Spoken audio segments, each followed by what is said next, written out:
যে কোনো ফেস্টিভ্যাল মানেই তো মিষ্টি। তো দিওয়ালিতে বানাচ্ছি বাড়িতে একটু বালুশাই। তার জন্য একটু 1 বাটি ময়দা আর একটু নুন, একটু বেকিং পাউডার দিয়ে ভালো করে মেখে তারপর একটু ঘি দিয়ে ভালো করে মাখছি। ঘিটা একটু বেশি পরিমাণে দিচ্ছি। এটা ঘি দিয়ে মাখলেই তাহলে বালুশাইয়ের টেস্টটা ভালো আসে।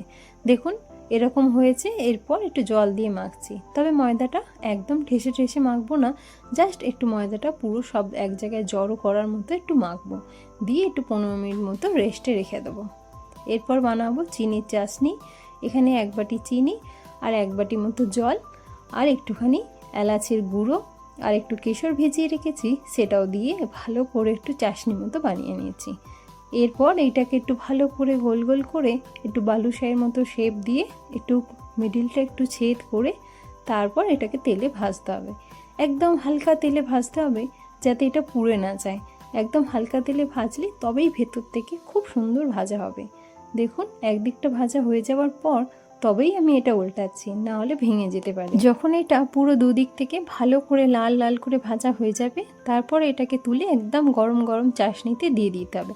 গরম চাশনিতে 3 মিনিট করে রেখে এদিক ওদিক তারপর নিন বালুশাইগুলো তুলে নিলে রেডি বালুশাই। যেমন দেখতে সুন্দর তেমন খেতেও দুর্দান্ত স্বাদের বালুশাই।